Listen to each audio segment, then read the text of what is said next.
There's a kind of silence that doesn't feel peaceful. It feels like screaming underwater, like smiling while slowly disappearing from yourself. You say you're fine, you laugh at the right moments, you show up, respond, perform.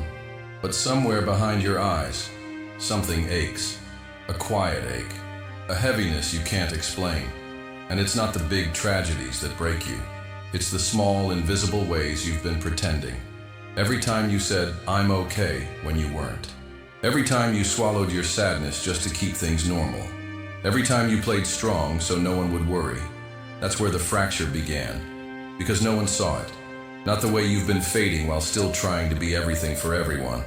Not the way your chest tightens when you wake up. Not the way you avoid mirrors, avoid your own reflection. Because deep down, you know, this isn't who you are. But you keep going. Because life doesn't pause for your pain. Because people don't always want the truth. Because it's easier to fake peace than to explain the war inside. Still, something in you is tired of pretending. Not just tired, done. And maybe you don't have the words for it yet, but your soul does. It's been whispering for a while. You can't heal what you keep hiding. And what if this breaking point isn't a failure, but a doorway? What if this exhaustion isn't weakness, but your true self refusing to live like this anymore? What if this is not the end, but the beginning of a deeper kind of honesty? You don't need to be perfect to begin. You just need to stop pretending you're not in pain. And maybe, just maybe, this unbearable truth you've been avoiding is the one thing that could finally set you free. Because nothing in your life will truly change until you stop pretending you're okay. No one teaches us how to be real, only how to be acceptable. From the moment we first feel unseen, we start building a version of ourselves that the world can tolerate. It starts subtly. You laugh a little louder than you want to. You agree just to avoid tension. You smile when you feel nothing at all. And over time, this performance becomes automatic. You don't even notice it happening. The way you shrink in rooms that ask too much of you. The way your voice softens when you're afraid of being misunderstood. The way you carefully edit yourself, cutting out the raw parts, the loud parts, the sad parts, just to fit. It's not dishonesty, it's survival. You were never trying to deceive anyone. You were just trying to belong. Because deep down, the fear of being too much, or not enough, it wraps around your throat like a quiet noose. And so you became what they could handle. The reliable one, the easy one, the strong one. You wore the mask so well, even you began to forget there was someone behind it. But something strange happens when you wear a mask for too long. It stops being a disguise and starts being a prison, a glass prison. You can see life happening all around you. Laughter, connection, warmth, all just inches away. But you can't feel it because you're not in it. You're outside of your own experience, watching, performing, surviving. You've become so good at appearing fine that even your pain doesn't believe it has permission to speak. That's what makes it so dangerous. The applause you get for being so strong. The praise you get for never asking for help. No one suspects the loneliness behind your eyes. No one notices how often you disappear in a crowded room. And even when someone asks, "How are you really?" you hesitate. Because the truth feels too raw, too ugly, too heavy to share. So you say it again, "I'm fine." And every time you do, you bury yourself a little deeper. But here's the quiet tragedy. Pretending is not the same as healing. Performing peace is not the same as finding it. This silent theater you've been staging, where the audience claps for your composure, but no one sees the storm backstage. It's killing something sacred in you, and you feel it, late at night, when the world quiets, and you're left alone with your breath. You feel the ache of having silenced yourself. The weight of living a life that looks okay, but doesn't feel alive. Maybe that's why you're here. Not for more answers, not for some quick fix, but because something inside you is done performing. There's a part of you, quiet but growing, that's starting to whisper, "I want something real, even if it's messy, even if it hurts. I just want to feel like myself again." And that's where the shift begins.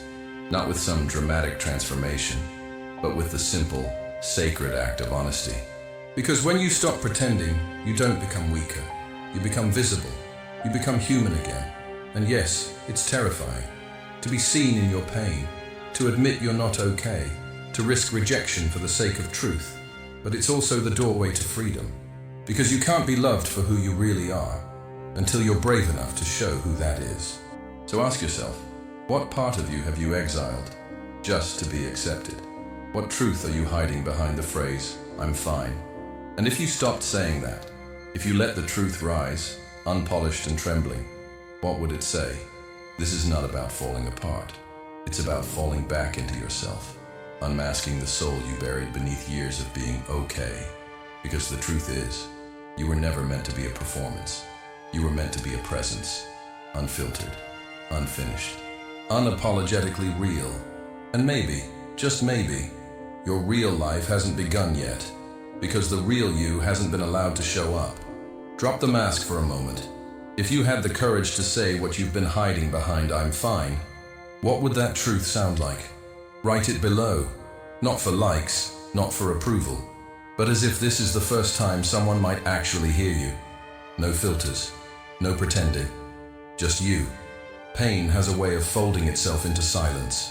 Not because you want to hide it, but because no one ever taught you what to do with it. So you carry it, quietly, skillfully, invisibly, like a wound stitched beneath your skin, like a ghost you've learned to live with. You get good at pretending it's not there. You work, you scroll, you help others. But under the surface, you are unraveling. Not dramatically, not loudly, just slowly, like a rope fraying thread by thread. It's not the kind of pain that makes headlines. It's not a tragedy others can name. It's the pain of being overlooked, the pain of always being the strong one, the pain of showing up for everyone and never feeling like anyone truly sees you. And when you try to explain it, if you ever do, it sounds so small, so unimportant, so easy to dismiss. "I'm just tired. It's been a rough week. I think I'm just overwhelmed." But deep down, you know, it's not just the week. It's not just the stress. It's years. Years of shrinking, silencing, surviving. You remember moments that changed you, not because someone hurt you with cruelty, but because they didn't notice when you were already breaking. Maybe it was the friend who never asked how you really felt. The parent who only praised your achievements, not your heart. The partner who loved your light, but ignored your darkness. And so your sadness became private. Your loneliness became normal. Your needs became something to apologize for. But here's the truth no one tells you. Your pain is not pointless. Your emptiness is not failure. Your ache is not a defect. In Buddhist understanding, suffering is not a punishment. It's a mirror. It reflects where we are still clinging, still pretending, still hoping to be saved by something outside of ourselves. Pain is the teacher that strips away illusions. It burns through the layers of who you thought you had to be, until only what's real remains. You felt that burning. The kind that doesn't destroy you, but reveals you.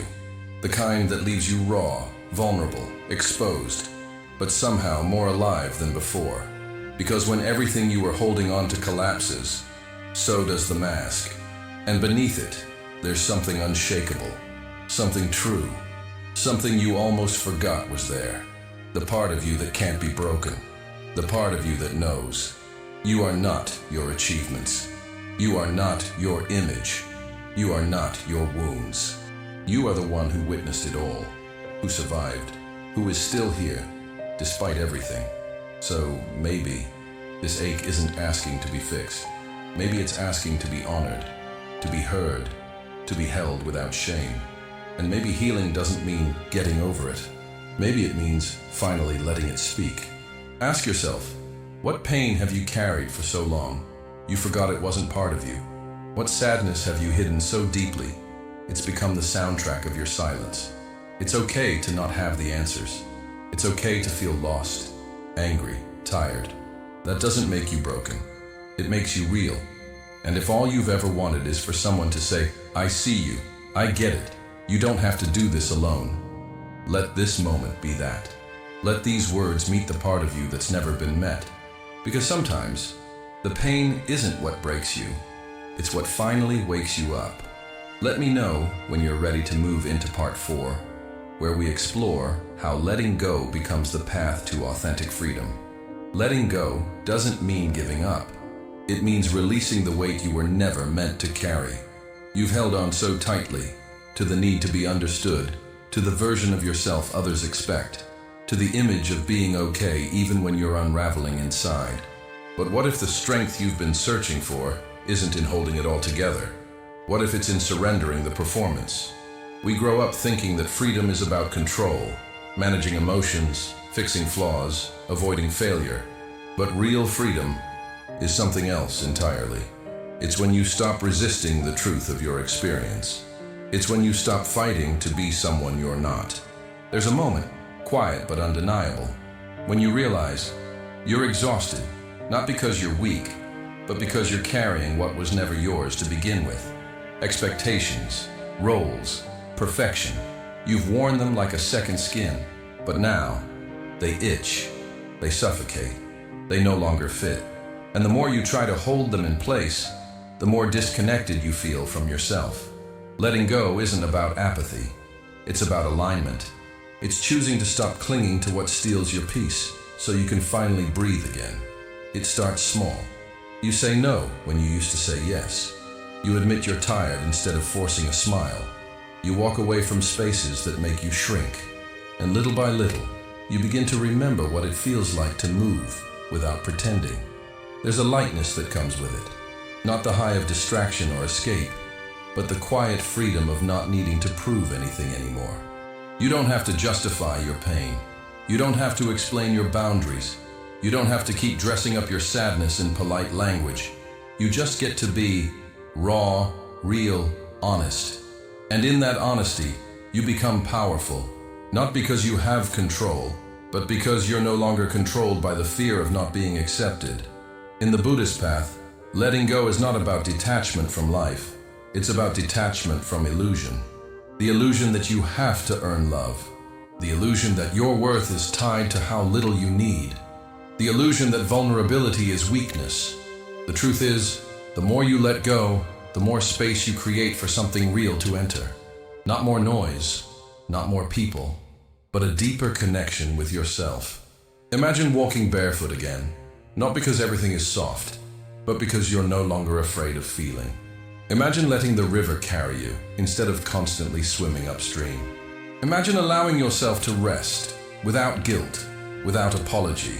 That's what freedom looks like. Not perfection, but presence.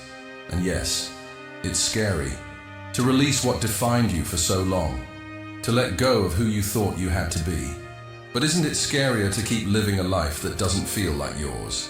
The paradox is this: the more you try to be what others need, the more you lose the parts of you that truly are needed.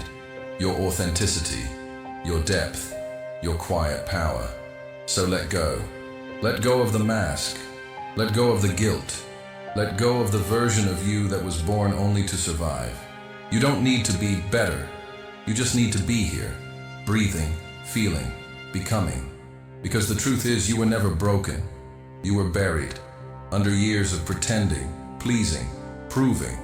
And now, you are unearthing yourself, one truth at a time, one breath at a time, one brave moment of letting go.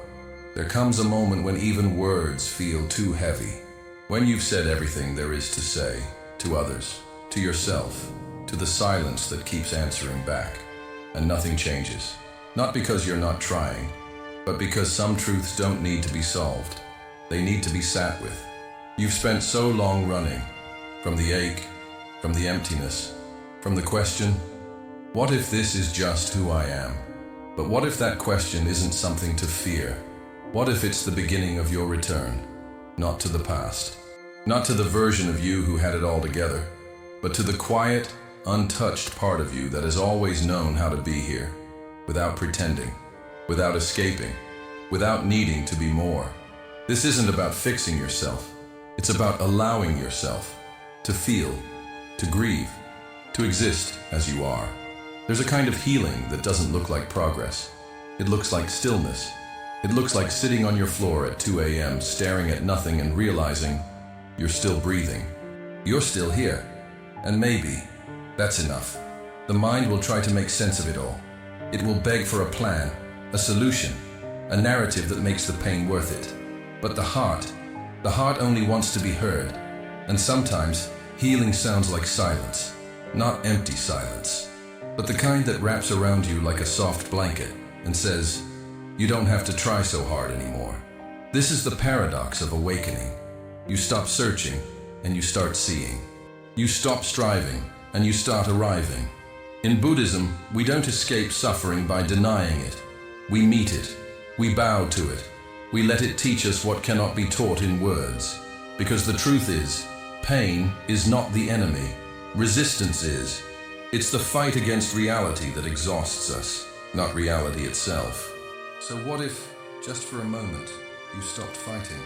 What if you unclenched your fists, softened your jaw, and allowed yourself to feel the life pulsing through you? Not as a problem to fix, but as a presence to witness. You don't need more answers. You need more honesty. The kind that doesn't sound wise or beautiful, just true. And the truest thing might be this. You are tired because you've been at war with yourself, trying to be okay when you're not. Trying to be whole without embracing your brokenness. But what if all of this, the ache, the confusion, the rawness, isn't a sign of failure, but a sign that you're finally getting close to what's real? Close to a version of life that isn't based on appearances, but on presence. Because presence doesn't need you to be impressive.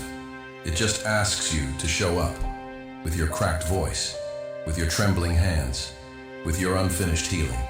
And as you sit there breathing into the truth, maybe for the first time, you realize something holy.